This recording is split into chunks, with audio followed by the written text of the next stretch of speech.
Hyderabad. So I am delighted to be part of this particular event. The topic given to me is cloud forensics. So the today's agenda would be something like this. So we'll basically see the recent trends and then we basically start what exactly is cyber crime and then we'll see the analysis method called digital forensics. People name it as like computer forensics. Sometimes people say cyber forensics, but all this digital, computer, cyber, all forensics are same. So if you say digital forensics, computer forensics, digital forensics, all are same. And then to see cloud forensics, we have to see what exactly is cloud computing, and then what are the cloud crimes that are reported with some examples, and then we'll see the procedure of how cloud forensics will work. So this is the task today that is assigned to me. So let us try to define what exactly is cyber crime. So there are two terms here. One is cyber and another is crime. And all of you know what exactly is crime. Maybe it is civil or any computer, whatever it is, but crime is crime. So the cyber is a device that stores data in digital form. So what I mean to say is, if let us say you use any device that stores data in digital form, I call it as cyber. Okay. And if you perform crime using that device, I call it as cyber crime. So that might be fine with you now. So we basically nowadays you need not carry a weapon to fight against your enemy. So what you have to do is you have to have a technical knowledge to basically torture the other guy, the guy at other end who is basically connected to you through the network that we have today. Okay. So this is the slide. You can just relate the normal crime and the cyber crime. So one of the first case that was reported in India was by a graduate student. So one student named Yogesh Patel, he was basically he was planning to get admitted to GTU, Gujarat Technological University, in MCA program. He was basically a graduate BCA, but he couldn't qualify that MCA exam. What he did was he could tamper the result. He could hack the server and he modified the marks. Okay, and he could get the admission. So this case was reported and later he got caught. So this was the one of the first cyber crime in India. So now let us see what is the technical definition of cyber crime.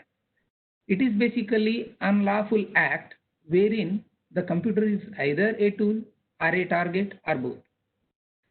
Now what I am saying here is a crime where a computer can be a tool or it can be a target of the crime. Okay. So when it can become the tool, when you create child pornography, when you create some document forgery, or you do some spread some viruses, the tool is basically computer. Okay. And who is the end user of this? End user is another computer, right? So the target is also a computer. Suppose let us say I create a virus, then what is the target of that? The target is another computer. So the target is also a computer, right? So why digital evidence? We need a means for investigation and analysis of the crime to bring the culprits to conviction. And all solution lies in digital evidence. Okay. So whatever you gather at the scene of crime, the information is basically available in that. Okay. So let us say a guy who is doing document forgery, if you can find his laptop or a mobile phone or whatever digital device, the information is available in that source. Right. So digital forensics. So this digital forensics deals with forensic analysis of cyber crimes It is basically a procedure. Digital forensic is basically a procedure, or you call it as a method, that deals with analysis of cyber crime. Cyber crime we have already defined, right? And what are the objectives of this cyber forensics? There are 4 objectives. Okay. First one is identifying digital evidence. That means that you have to basically identify where the evidence is. Okay. In civil crime also, police people will first see where the evidence is, right? So here also we'll see what is the device where we can get the meaningful information, right? So that is the identification of digital evidence. And then acquiring digital evidence. Now, if you want to work on the case that is reported, basically you need to get the evidence. Okay, so police people will get the evidence and then they will go for the analysis, right? So that evidence must be duplicated. Otherwise, you cannot work on the original evidence, and you may sometimes end up in tampering it. Okay, so making the duplicate copy of a digital evidence is basically called as acquiring digital evidence. Okay, from original hard disk or original mobile phone or original PDA or original laptop, we make a duplicate one in some other digital storage. Okay, and in duplicate evidence only we'll try to find something, right? Keeping the original intact, so that in court of law we can say that we have worked on a duplicate and these are the findings. Okay, whenever you want to, whenever judges raise some questions, you can map it with the original, right? That is basically acquiring, means making the duplicate copy. Authenticating. Sometimes in the process of acquiring an analysis, the culprit may say that the police people have tampered the image, tampered the data, right? So to prove that the data is not tampered, to preserve the integrity, we use a procedure called authentication. And for this authentication, we use a mechanism called hashing algorithms. You might be knowing like MD5, message digest 5, and SHA, secured hash algorithms. There are multiple hash algorithms. What they do basically, they are used to check the integrity of the information. If the information is tampered, the algorithm will give you the clue that the information is tampered.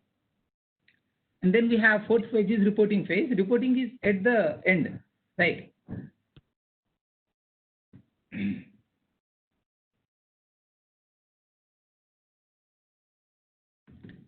Now this cybercrime, the cybercrime is basically classified based on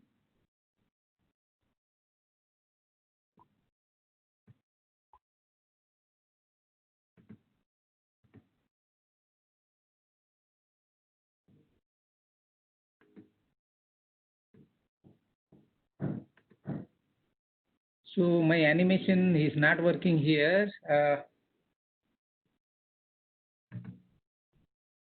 Yeah, just I'll try to explain it. The slide I know, but I have a picture here which is very animated, but I'm not able to view it. Don't know how to use it. So the this cyber forensics is classified based on how you perform forensics, whether you perform it offline or you perform it online. If you perform it offline, means the storage is basically switched off. Like I'm performing forensics on a desktop computer. The computer is not on. Okay, I call it as a offline forensics. Now I'm performing forensics on a system which is basically on. I call it as a live forensics. Okay. Based on the condition of the source, the forensic is basically classified into offline and online forensics. That is one aspect of this. Another one is, what is the source? Whether source is disk, whether source is some mobile, whether source is network. Okay, if the source is disk, any external disk for that matter. If I want to do forensics of pen drive, I call it as a disk forensics because pen drive is a disk. I do the forensics of some external storage. Okay, all we have thumb drives nowadays. Okay, smart devices 1 terabyte, 2 terabyte of external hard disk.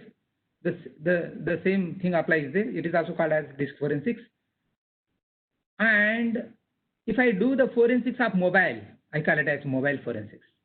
If I do the forensics of network, I call it as network forensics. Now the cloud forensics is part of this network forensics because the cloud runs on network. Okay, cloud runs on network. So one subsection of network forensics is cloud forensics, right?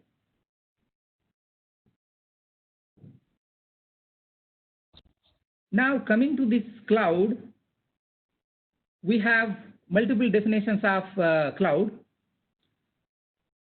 What exactly is cloud computing? The cloud computing is a basically computing paradigm using which you can avail three services: software as a service, platform as a service, and infrastructure as a service.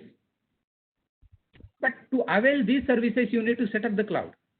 So how can you set up the cloud? You can set up the cloud using... Sir, can you repeat the three types of services? Sir. Yeah. So actually I have everything on the slide, but the slide animation is not working. Okay, so I am just trying to give you the theoretical aspect of the slide. Okay, so here I have given 3, 4, 5 rule: 3 services, 4 deployment models, and 5 characteristics. Sir, I have one question. Yes, yes.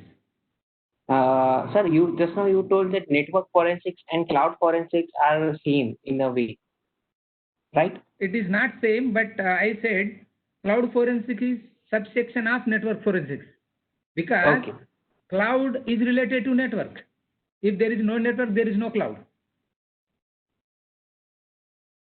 Right? Okay. Yes, sir, noted. Yeah. So the complete cloud computing works on this particular rule called 3-4-5 rule. 3 stands for 3 services, means if somebody wants to use cloud, what kind of services he will get out of it? He will get software as a service, platform as a service, and infrastructure as a service. So these are the 3 services you can get if there is a cloud that is available by somebody. Okay. Now, to get these 3 services, we need to have cloud set up somewhere. Let us say I want to use computer. So computer must be set up, right? There must be some hardware and some operating system must be running there, and I can readily use it, right?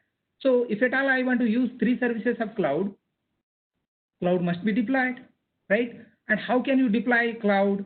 Using 4 models, 4 deployment models. The first deployment model is private cloud. Second deployment model is public cloud. And then we have community cloud. And then we have hybrid cloud. Okay, first 2 are very, very important and rest 2 are not that important. First is private cloud. Let us say I want to provide 3 services using cloud. I said, if at all I am using a cloud, or if at all I want to provide services using cloud, I can provide only 3 services, right? Now, how can I provide these 3 services? The first deployment model is private cloud, right? Now I want to set up a cloud, okay, using private cloud deployment model. Let us say I want to set up a cloud for a small organization like University of Hyderabad. I can create a data center there and I can set up cloud. Using this cloud, I can provide these 3 services. But the boundary is fixed. The services that are provided are to only University of Hyderabad employees and nobody else. In that sense, I call it as a private cloud. Okay. It can be for somebody else. It can be from Department of Information Technology. It can be for DRDO, or it can be for somebody else. For some agency in a geographic, some boundary, you set up a cloud data center. Okay. And I call it as private deployment model. Right. Now, public cloud. Public means there is no boundary. Wherever you are on this earth, you can access these 3 services. But data centers are basically geographically located in major parts of the regions where the cloud requirement is there, right? For example, Amazon Web Services. we call it as AWS cloud, Amazon Web Services Cloud. This cloud is the one of the famous or top public cloud deployment by Amazon. Okay, they have data centers throughout the world. In India, they have data center in Mumbai, and from Mumbai they are providing all these three services to the people who are located near to it. Okay, that is public. Now, what about hybrid? If let us say somebody wants to secure their data, so they can secure the data in private cloud within their own premises, within their own building, and the data which is not important, they can basically send it to outside. Okay, that is public cloud. Public cloud means the data can be stored somewhere else. Okay, so this is the hybrid model between private and public. Okay, so I call it as a hybrid cloud. Okay, Amazon provides the facility. Okay, and another is a community cloud. Now the community cloud is little something in between the private and public. It is for a community. Let us say there's a research community, something like SRO, Space Research Organization. They have centers in Trivandrum, they have centers in Bangalore, let us say they have centers in Sriharikota. Now all these centers they want to connect. Okay, they can create basically a community cloud. Okay, nobody else can access their cloud. Okay, so these are the 4 deployment models, and 5 characteristics are there that basically differentiates this cloud from grid, from cluster, and from other computing paradigms. Those are not important for us to discuss the forensics, right? So coming to the cloud crime, somewhere in 2016, Symantec reported that the virtual machines are basically virtual computers running in cloud. Anybody can access them if they have IaaS, infrastructure as a service model by some provider, maybe Amazon or maybe Windows Azure or maybe Google. Okay, these are the major 3 public cloud providers. Okay, if you are using infrastructure as a service, you use basically the service using virtual machines. You do whatever you want with that virtual machine. You install whatever you want there. Okay, and you host any web applications there, or you do whatever you want. That you are basically doing with a physical computer, but the computer is not available to you, but computer is running somewhere else. And you are using the computer using your browser with internet, broadband internet connection. The Symantec said that such kind of virtual machines are basically now they are vulnerable to cyber attacks. Okay, there are many threats for this virtual machine. Okay, let us define what exactly is cloud crime. So cloud crime.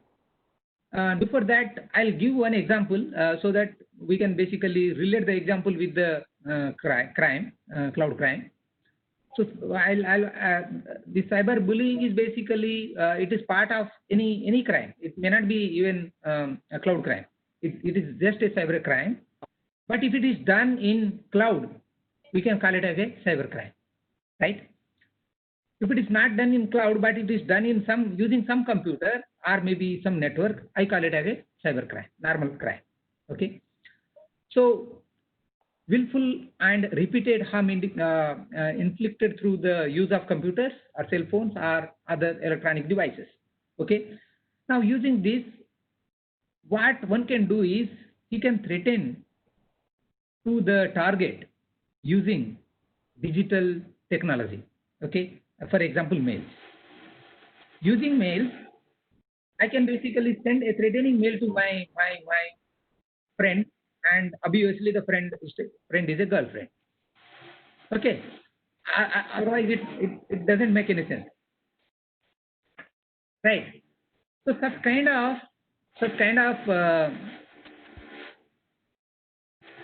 case was already reported, and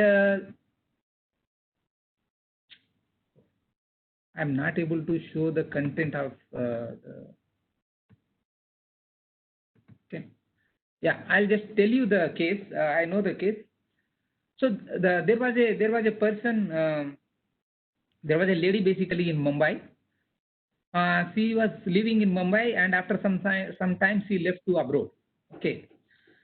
When she leaves to abroad, and after 1 year, she gets a mail from some XYZ saying that, see, your data that was available in Google Drive got compromised.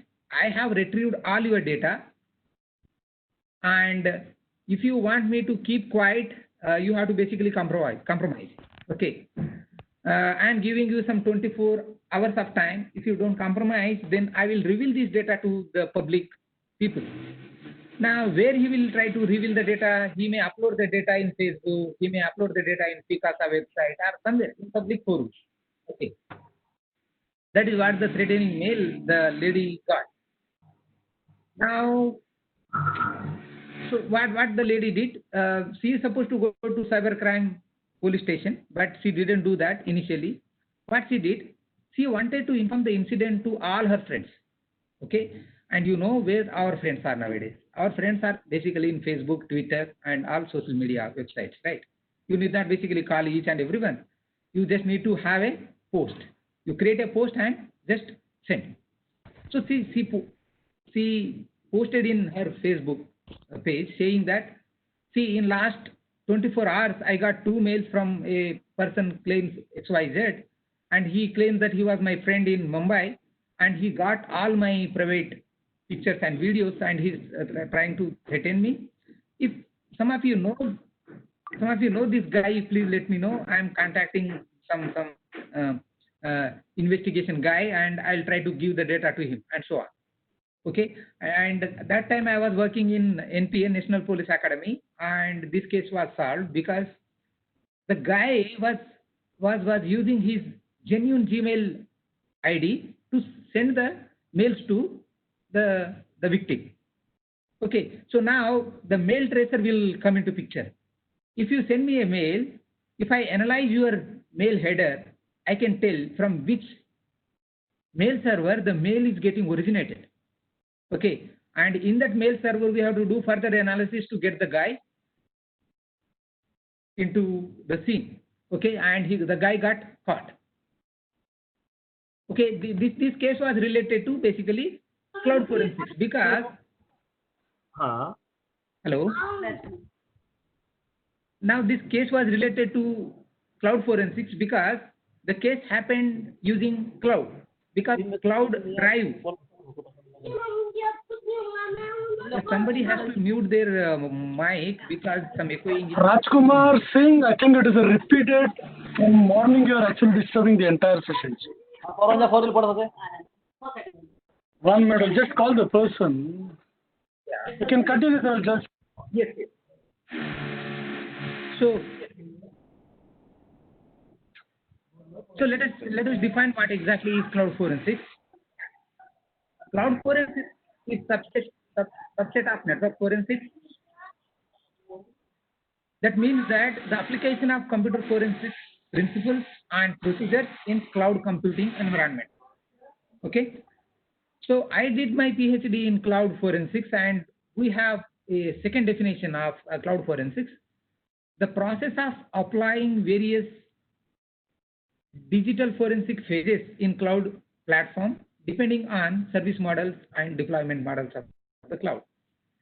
As we have discussed, we have 3 service models and 4 deployment models.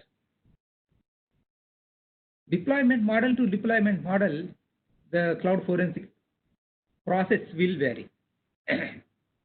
For private cloud, it is so easy. For public cloud, the data is stored somewhere else. We have to get the data. We have to basically write to cloud provider. In cases like Google, Amazon, and Microsoft, we have to write to them, and they will give us the data. For private cloud, there is a system administrator for private cloud. We have to tell him that, okay, this is the scenario, and I want to get the data of that particular guy. Then he will give you the data. Sorry.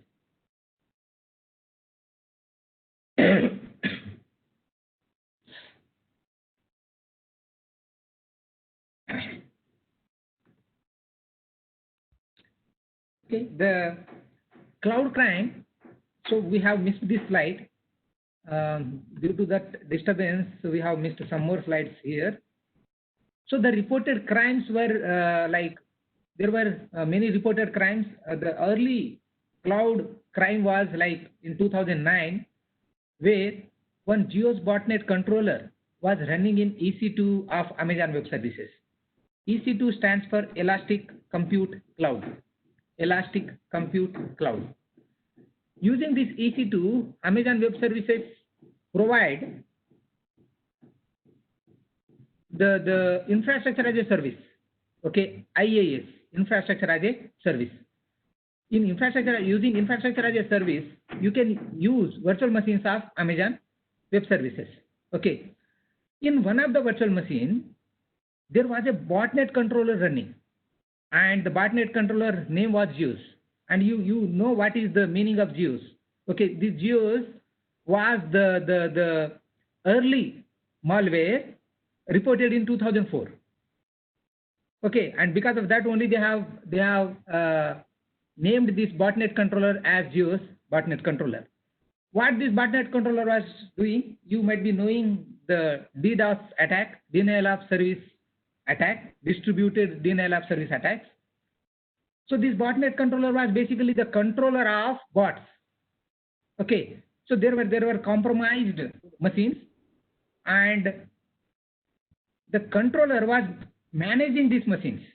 Okay, so the controller was using a lot of bandwidth, and due to the bandwidth that is being used, the user of the virtual machine was getting more bill than the usual bill. Okay, so the user complained saying that I got bill of 1.5 lakhs, whereas earlier I used to get only bill around 800 rupees. Right. Then these Amazon guys, they started analyzing the problem, and they could realize that in the virtual machine of a particular user, the botnet controller was running without his knowledge. Okay, and that was the case. And the second case is 2014 iCloud hack. It is basically Apple Cloud. What happened was, one celebrity, Bollywood actress or Hollywood actress, someone, her private data was on public forum. Okay, and she was using Apple Cloud. Okay, it was not due to the fault of the cloud provider, but it was the fault of only the victim. She was using very weak password. Okay, and due to that, somebody hacked into her login and then got her private videos and pictures. Right. And then we have Sony Pictures. You might be knowing in recent times when Bahubali 2 got released. Before that, we got some information that some clips of Bahubali 2 got released somewhere in Vijayawada. Okay. Similar to that, there is a Sony Pictures worldwide. Right. In Sony Pictures also, prior to the release of the movies, some movies were available on public forums or public websites. Okay, free of cost. Means what? Somebody has stolen the movies and then they have made it public, right? And then we have Home Depot crime. It is basically credit card fraud. So in US they have some credit card company, and the complete company's information got stolen by some hacker. Okay, and they named it as Home Depot, right? And there is Anthem. Anthem is basically a similar kind of Home Depot crime, where the health insurance records were basically stolen, right? Some hacker has basically compromised the health insurance company, and they got the access to the health records of a particular country, right? So these are the reported crimes in cloud.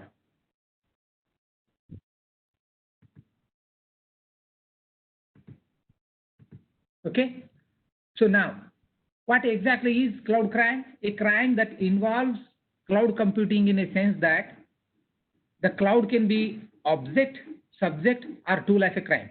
Very similar to the cybercrime definition. When you call it as a object, cloud service provider is the target of the crime. When cloud service provider will become the target of the crime? if let us say there are competitors like Google and Amazon, how Amazon will become the target of the Google? Google want to defame Amazon. Okay, so they will do something in Amazon and they will try to dissatisfy the customers of Amazon so that the customers will leave Amazon and they will join Google. Okay, so that is the intention. Okay, so the target is another cloud, right? And then subject, a cloud is an environment where crime is committed. In case of cyberbullying, we have seen in Mumbai, one Mumbai lady we have seen. What was the target? What was the platform there? Cloud platform was Google Drive. Okay, the crime committed in a cloud platform. Okay, that is subject, right? And tool. Using cloud, you can commit a crime. How can you do that? For example, Geo's botnet we have seen. So the person was not using his own machine to perform the DDoS, but the person was using, the hacker was using somebody else's virtual machine, and he compromised somebody else's virtual machine, installed a botnet controller there, and he was operating the virtual machine without the knowledge of the user. Okay, means the cloud is used as a tool, right? So this is the definition of cloud crime. And we have seen cloud forensics. If you analyze reported cloud crime using some step-by-step procedure, we call the procedure as cloud forensics.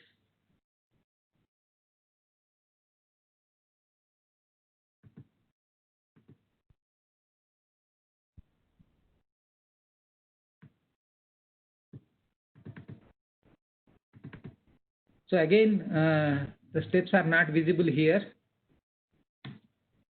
Yeah. So I got the idea now. I could find the shortcut key. Okay. So I am new to this WebEx. Earlier we were used to Google Meet and Google Zoom and all, but even Microsoft Teams. But I am not used to this. So now there are a set of stages in forensics. The first one is identification stage, and then seizure and hashing. In seizure, we have to pack the evidence, and in hashing, we have to create the checksum. Okay, I told you to prove the integrity, we use some hashing algorithm, and the hashing algorithm will tell you whether the data is tampered or intact. Okay, so we have various hashing algorithms. And after that, after you do that, perform the checksum and keep the checksum in hand, you basically have acquisition. Acquisition means making the duplicate copy of the original information. And then authentication. In authentication, what you do is, whatever information you have, you want to check whether the information is genuine or not. How you will do it? You can again create the hash value and check whether the value is matching with the value created at the scene of crime. And at the scene of crime, what is the procedure? Seizure and hash. Okay, at the scene of crime, you perform basically seizure and hash. There you will have a hash value, and at any time you can basically cross-check it using authentication process. So this authentication process is nothing to do with the information security authentication. This authentication process is something to do with integrity check. And then analysis. Based on the nature of the crime, we try to analyze it. Okay, I'll tell you one example. There is a, let us say, email related fraud. Then what I'll do? I'll not check anything in the machine, but I'll check what was the mail ID the guy was using, Gmail. Then I will try to know what is the Gmail server. Okay, things like that. Okay, this is one example. The second example is, let us say, child pornography, means forgery. In that case, I'll not look anything else, but I look only picture files in the evidence. Okay, if it is a laptop, I'll see what are the picture files available, whether he has done some tampering or not. Okay, and so on. And there may be multiple cases like this in the cyber world, right? These are the analysis process. And presentation, whatever you find, you have to present in the court of law. And then preservation. If anything is important, you have to preserve the data for maybe 6 months, for 1 year, maybe 2 years, based on the nature of the crime. If it is so important, you have to preserve it for more than maybe 1 year or whatever. Okay.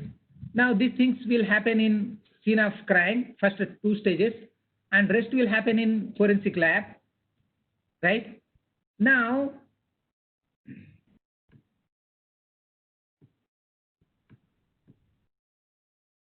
in cloud, identification, seizure and hashing and acquisition, everything will happen in cloud. Rest thing like authentication, analysis, that you can do in the lab. Okay.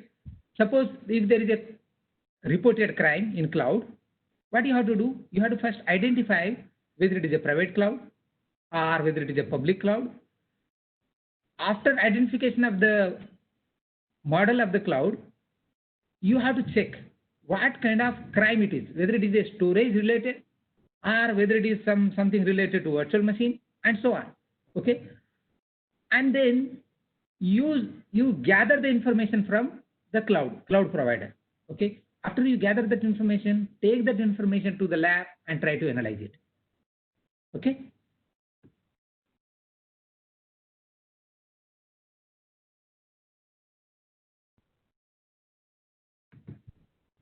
So you have data centers, and really it is very difficult to know where exactly your data is stored.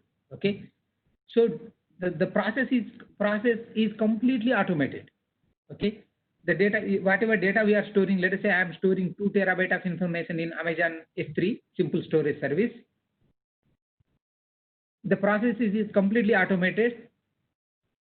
I need to upload my files, and Amazon will basically apply some algorithm on it.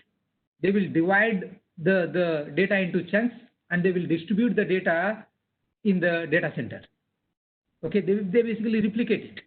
Okay, so if you can see this picture, it is very difficult to know where the data is stored if it is a public cloud.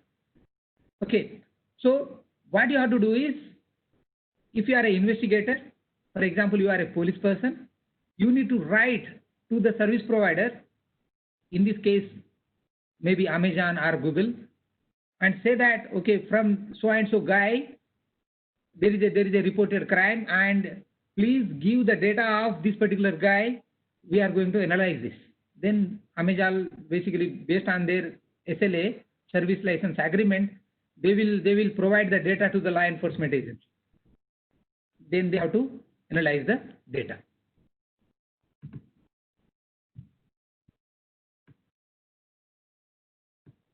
Okay.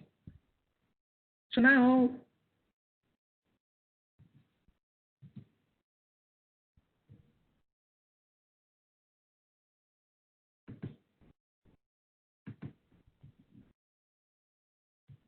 so you have basically cloud data. I told you, when you have infrastructure as a service, you are supposed to use only virtual machines from the cloud. Using the virtual machine, you can do anything that you are basically doing with your physical machine. Okay, but only thing is, you are not directly accessing your machine. The machine is running somewhere in the cloud data center. You have to log in remotely using the way you log in. Basically, you may be knowing RDP, remote desktop protocol, using which you can log in to a machine from your office or from your home, but the machine is somewhere running in some your company's office, right? So you are remotely logging to your machine and working. Similar to that, here in cloud, the machine is basically running in public domain somewhere in the data center, maybe Mumbai or USA or somewhere. You have got the credentials, you have got the URL, you hit the URL, there is a window that you will get, you provide your login credentials, and there is a operating system in front of you, you can work on it. Okay, so the concept is virtual machine, right? So you have in a data center, you have multiple virtual machines. Okay. All these virtual machines will use some hard disk space, some RAM space, and some logs. They create logs, right? This hard disk is related to different virtual machines. RAM also is basically partition and given to particular virtual machine. But this log is not independent. Every virtual machine will create logs. The way our operating system creates logs in our Windows or Unix or open source or Ubuntu or Apple. That's more cause the issue, sir. The virtual machines Instead of they will also create. sir, instead of stealing, is the cracking of cloud data possible? Hello. Sir, am I audible? Yes. Please go ahead. Instead of stealing the details, is the cracking of cloud data possible? Instead of stealing. Yeah, means taking the data from cloud. Is the cracking of the whole cloud is possible? No, there is a concept here called, I am not able to understand what exactly you mean by cracking. But what I am saying here is, if at all you want to get somebody's data from the cloud, okay, when cloud provider is storing data, it must belong to some user, right? Yes. Yeah. So in order to get the data, you need to have the credentials of that user. Yeah, okay. Oh, yes, sir. Okay. Credentials means login ID and password. Yeah, sir. And you use your hacking techniques to get that credentials. Okay. Yes. So you do whatever you want. You have hacking techniques, right? You get the credentials. Once you get the credentials, now you can get the data. Okay, sir. Okay, yes, sir. Yeah. Thank you, sir. Yeah. So the logs are basically created by virtual machines, but these logs are not independent. The logs are dependent. Like the logs belongs to multiple virtual machines. Okay. In our machine, let us say I have my laptop. The logs that are generated are not only related to one user. If multiple users are there in my machine, the logs are of multiple users. Okay. When particular user is logged in, at what time he has plugged in the pen drive, at what time he started one application, at what time he booted the operating system, everything is basically logged somewhere. Okay. And this is applicable to all the users for that particular machine, because we have multi-user operating system nowadays, right? Similar to this, in cloud also, multiple virtual machines are running. These virtual machines will create data, and the data are logged in a file, and we call it as a log data, right? Logged. It is available in some folder, right? So now, if you ask cloud provider to provide the log of a particular virtual machine, they may not give you, because they simply cannot get it and give it to you, because it is a file. Okay. Now you want to segregate it, right? So if you segregate it based on the user ID or user login or whatever, you can basically, whenever there is a request from the customer, you can give the data to the customer, right? So that is what we have done. Actually, this was one of the PhD thesis objective. So this is the way the cloud forensics can be performed. So what you will do here? So first you need to identify the client device. Okay. So if you claim that so and so guy has done some cloud crime, then using what device he logged into the cloud? Mobile? Any desktop machine? Okay, or what?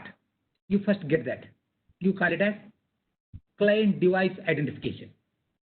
Okay, so because the guy is the client of Amazon and he has done some crime, you have to identify using which machine he connected to Amazon. Okay, and after that you get the data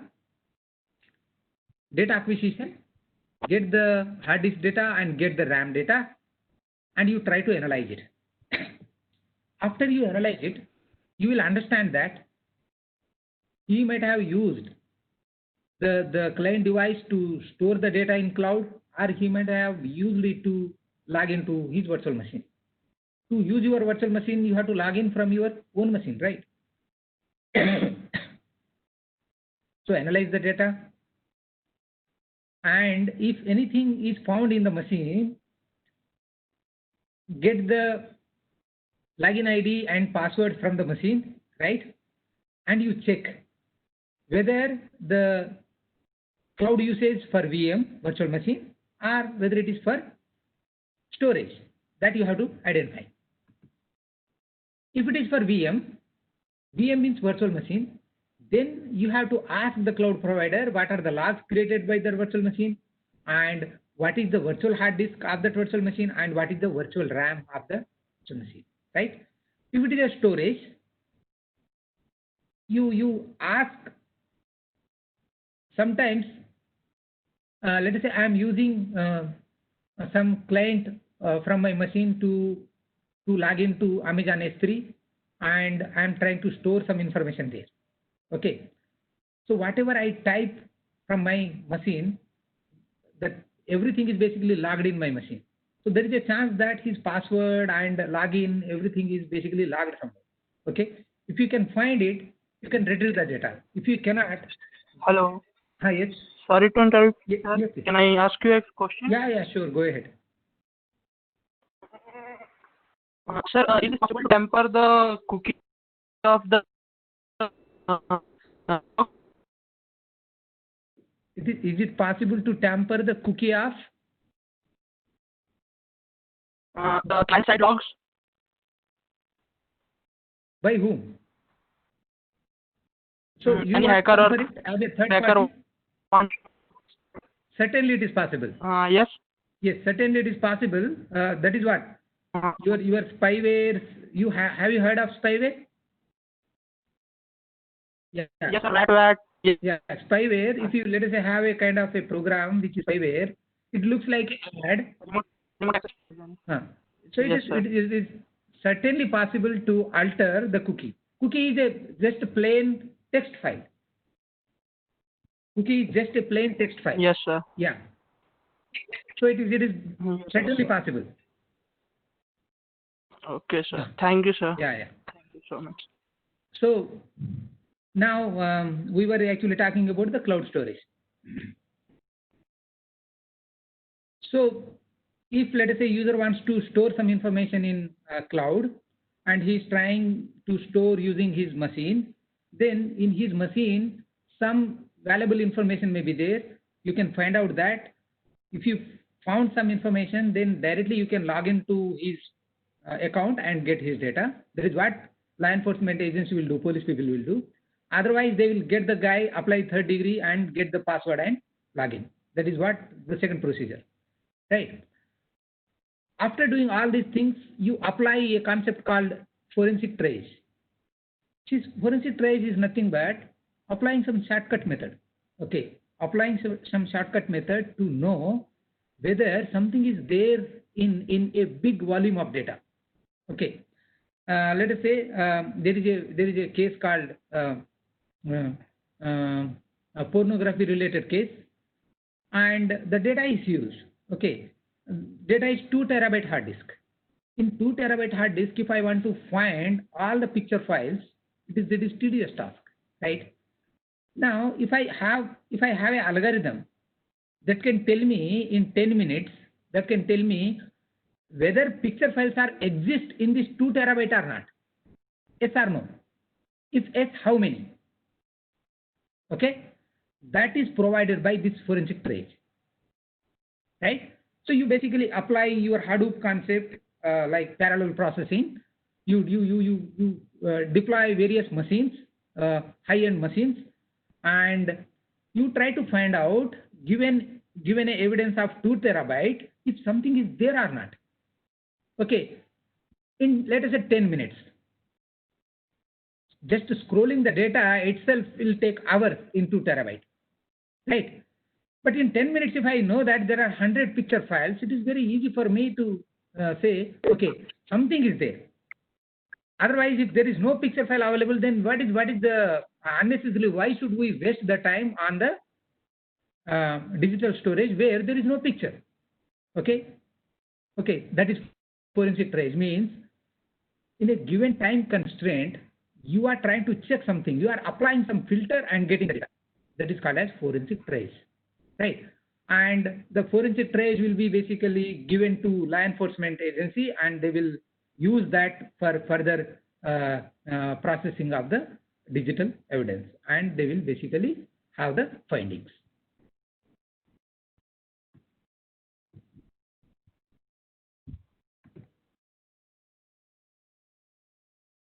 So what we did was, it was actually basically government funded project. When I was working with Pilani. So what we did, we created a open source private cloud. Okay. Using that, what we can do, we can provide 3 services: software as a service, platform as a service, and infrastructure as a service. As part of infrastructure as a service, you can create virtual machines and you can provide those virtual machines to multiple users. You can create 100 virtual machines, and 100 different faculties or students can use those machines from their own physical machine. They can just log in and they can check whatever they want to do, they can do it, right? So we have created such environment, and we have created one tool called Cloud Investigator. The tool is basically installed on investigator's workstation. Okay, using some external network, the machine, the investigator's workstation is connected to the cloud, private cloud, and for a particular virtual machine, the data we could get from the remote machine. Now let us say I have a virtual machine that is running in private cloud, okay, and I have some virtual machine ID or something, and I have my own identity. If let us say I do some crime, I perform some crime, and the admin knows it. Now somebody reported to the admin that, okay, from your cloud, some person has created a lot of problem using his virtual machine, right? Now we have to get that complete virtual machine data, so that we can trace what he has done using his virtual machine. So we have to get the data. We have to get the data of the virtual machine's hard disk file, its RAM, and the logs. When he has started the virtual machine, using what IP address he has access to his virtual machine, and so on. Okay, that concept we have done using this, right? And after that, there are other things like within the virtual machine and outside the virtual machine. Outside the virtual machine means the data of complete cloud. Inside the virtual machine means within the virtual machine, what the user has done. Within the virtual machine means it is a normal system, right? You think it as a physical laptop or physical desktop, right? Once the virtual machine data is given, you perform the same task as you have done like the physical virtual machine, physical machine. So in case of within the virtual machine, analysis of virtual hard disk data is must, and analysis of virtual RAM's data is mandatory. And outside virtual machine, segregation of logs means you have to separate the logs, and acquisition of segregated logs. So now this is the task. In case of within the virtual machine you are doing something, then virtual machines are basically represented using some files called VHD, VDI, VMDK. Okay, these are all virtual disk files. Okay, you mount these disk files like your CD drive and so on, and then use some forensic tool to view what is there in that. Okay, after you mount it, you try to check the logs. You use some OS logs like registry analyzer tool. Win registry is there, right? RegEdit is also there. So it will give you the complete picture of what is there in the registry if it is a Windows machine. If it is a Linux machine, then you have log parsers. Multiple open source log parsers are there. you can use them to see what is there in the logs. If at all you want to find out the metadata, means in the complete virtual machine, how many files are there, when those files got created, what are their types, what are their sizes, how many deleted files are there, everything, metadata information, then you can use metadata extractor. These things are basically developed by us when we were doing some executing some project on cloud forensics at BITS Pilani Hyderabad campus. Okay, yeah. So now the roadmap ahead. So we have in traditional cyber forensics, these are the challenges. How many software tools we have, what is the storage capacity, chain of custody, media imaging, time synchronization, legal authority, data integrity, live versus data acquisition. These are the all challenges, right? Whereas for cloud, lack of specialized software tools, we don't have ready-made tools, okay?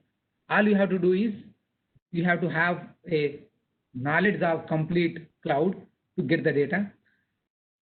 Amazon is providing certain facility to basically get your data backup, okay? And if you report a crime to a law enforcement, they will give the data, okay? There is some kind of SLA, we call it as service license agreement.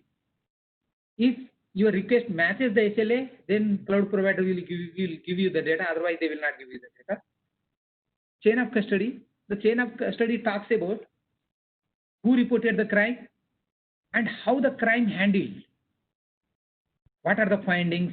How you basically analyzed the digital evidence? What tools you have used? Who analyzed it, and so on. The complete information, step-by-step procedure, each chain of custody. Okay. Now this chain of custody is not there in cloud. Okay. People are following different methods, but there is no standard procedure that is available for cloud. It is basically now immature. It is not completely mature now. Cloud is completely mature. People are using it. Okay. But the cloud forensics procedure, chain of custody procedure is not mature. And media imaging, for a hard disk, imaging is very easy. For mobile, imaging is easy. For any desktop machine, it is very easy, right? Even for cloud, let us say bank server, if you have some 2 terabyte, let us say bank server is using 2 terabyte of information and you have another 2 terabyte, you can copy the data.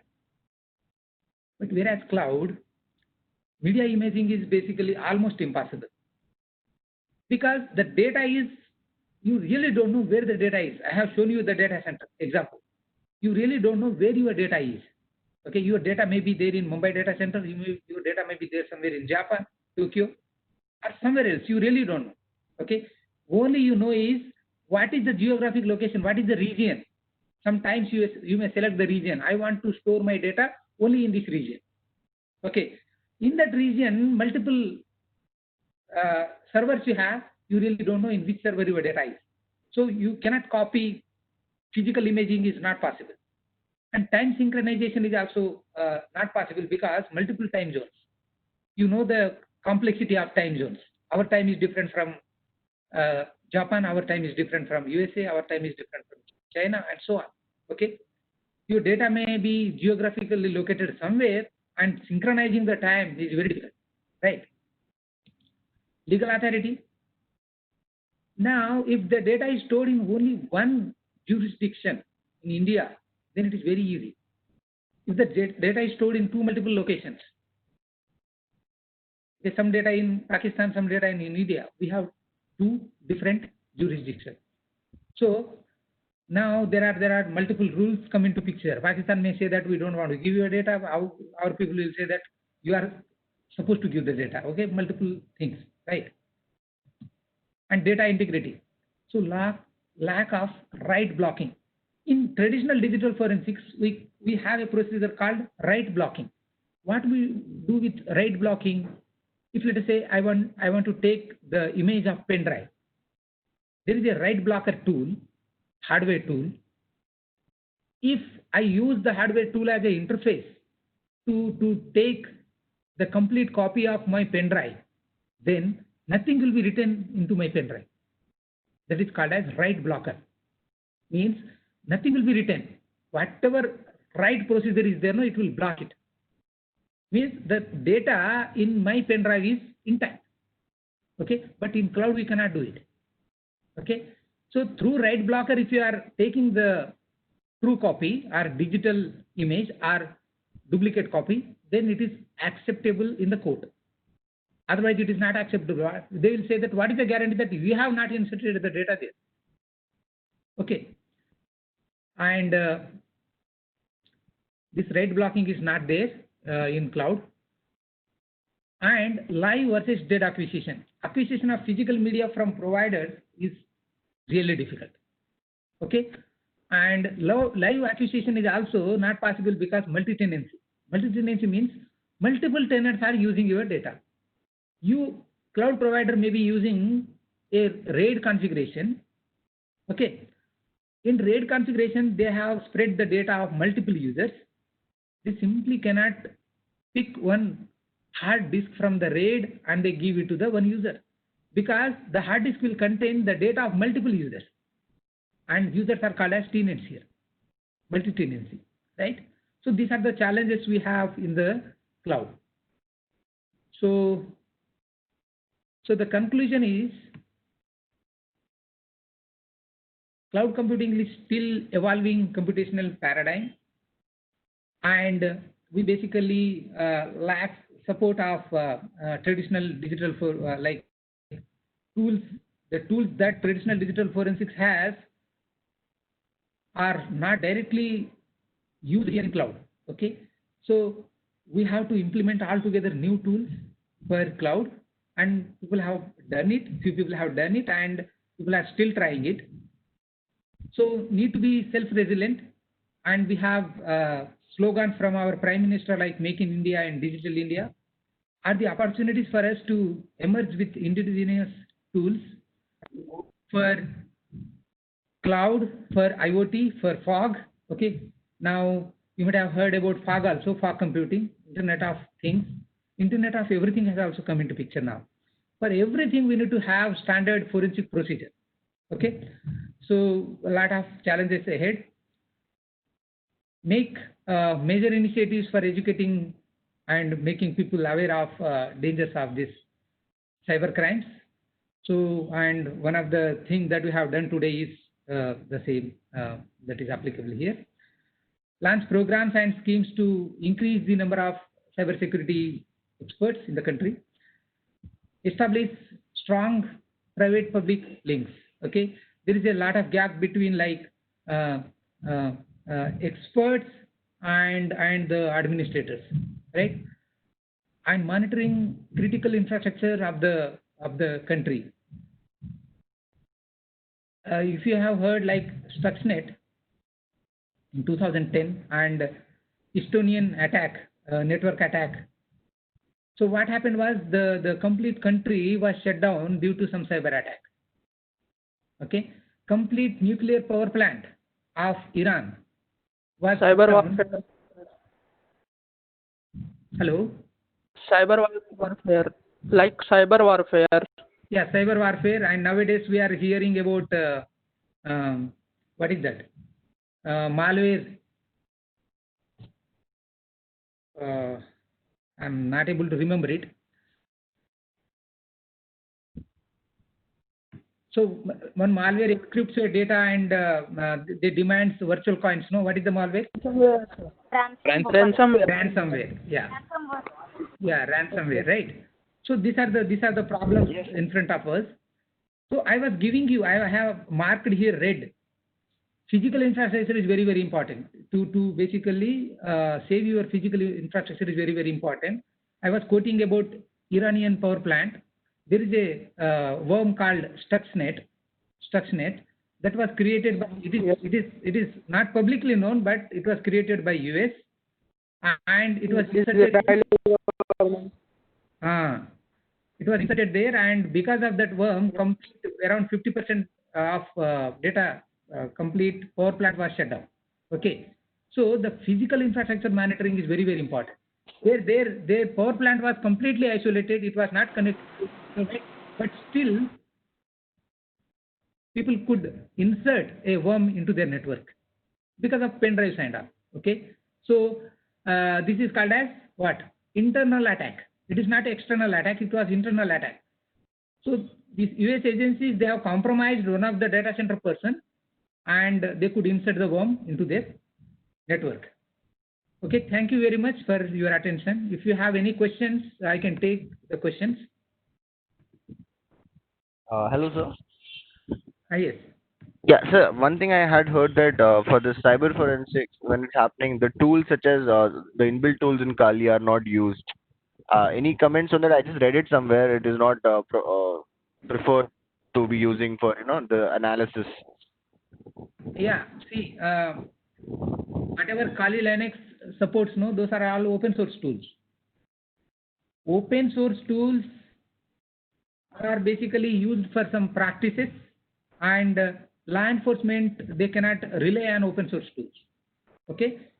Now, if let us say there is a US agency which basically they will give you a go ahead mark for a particular tool, right? So they will basically test the tool, and they will give you whether the tool is basically reliable or not. Okay. You for example, NIST is there, National Institute for Standards and Technology. They will review the tool, and they will tell that, okay, this tool can be used, this tool cannot be used, right? So for that only, the open source tools cannot be simply used, and those will not be accepted in the court. You can do it for trial basis, but not for proving something in the court. Okay. Thank you, sir. Thanks so much. Yeah. And for from US, you have NCASE, that is very powerful tool, and from UK you have FTK, Forensic Toolkit. And from India we have from CDAC Trivandrum, where I was also working for some time, 6 years. We have CyberCheck. This CyberCheck is benchmarked on NCASE, that is US tool. It is basically completely disk analysis tool. Any kind of disk can be analyzed using CyberCheck.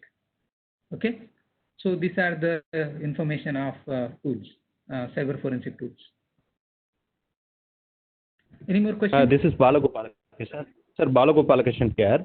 Yes. Whether that patching it will improve that the security aspects in the passive and active environment in the data center. You do the patching activity. So between. So whether that is meant for security purpose, what is the purpose of patching the data centers? I didn't get you. What is that patching? Patching? Yeah, patching you mentioned. In which layer? So normally people they do that. Hello? Normally people they do patching in data centers. That active and passive. Active and passive. So whether that is, in IT you have active like and offline. passive equipment. Offline forensics. Okay. Yeah, offline forensics. See, active forensics is like something like when something is happening. For example, a bank server is there, and there is a crime that is reported by the bank, and you have to, because sometimes you really cannot switch off the servers, bank servers, because the servers are used by multiple people. And if you want to perform forensics there, some editing you have to perform, then we call it as live, right? Because servers are on. Where the cases are like, there is a machine where it is already in switch off mode. The crime has already happened and the machine is already switched off. Then we call it as basically like offline forensics.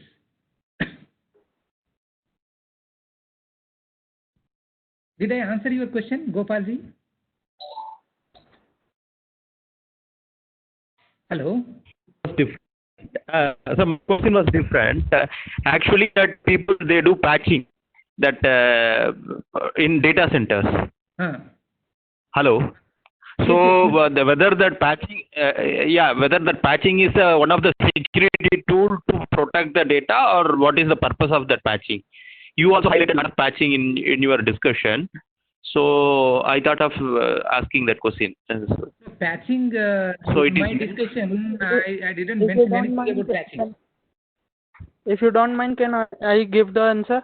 Yes, yes. Yeah, please. Patching means updation of software. If we didn't update the software, there are many malwares and malicious softwares which may harm your system. That's why we do patching. At what level you do in data center? It is between your passive and active equipments you do that, or within that the port you will do patching? There are many things. For example, you have firewalls, you have many IDS, IPS. IPS means intrusion protection system. IDS means intrusion detection system. They were patched so that any certain, for example, some day back, the ransomware attack introduced to the world. So Okay. to protect from it, they prepare the antivirus for that. So they updated to the IPS. That's called patching. Acha. Okay. Thanks. Speaking Hindi, do you understand? Yeah, I understood it. Okay, no problem. Thank you very much. I have a question. Thank you, sir. Yeah, thank you, sir. This was the informative Just give me, session. sir. I have one question. Yes. Yes. Actually, I heard when a ransomware attack happens, it encrypts all your data and it also deletes the logs. So how do you take the data from it and use it for forensics? Yeah. So, forensics has got some limitations.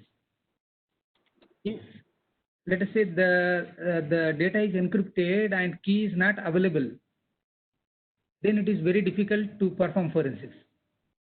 Okay. In case of ransomware, it is very, not even in ransomware, we have in Windows also we can encrypt the complete hard disk, right? Disk encryption is there in Windows. Yes. BitLocker. If it is the case, then also we cannot perform forensics. Because the master key is available with the user. And if you cannot get the user, you cannot perform the forensics. Okay. The encryption is one of the limitations of forensics. Okay. Yeah. Thank you. No forensics tool will decrypt the data, for that matter. Okay. Thank you, sir. Yeah. I ask a question. Yes. Last question. Yeah. Sir, I am currently doing CEH, so I am quite interested in that. So I ask that if any if any scope in CEH in government agencies. Yeah. Actually, there are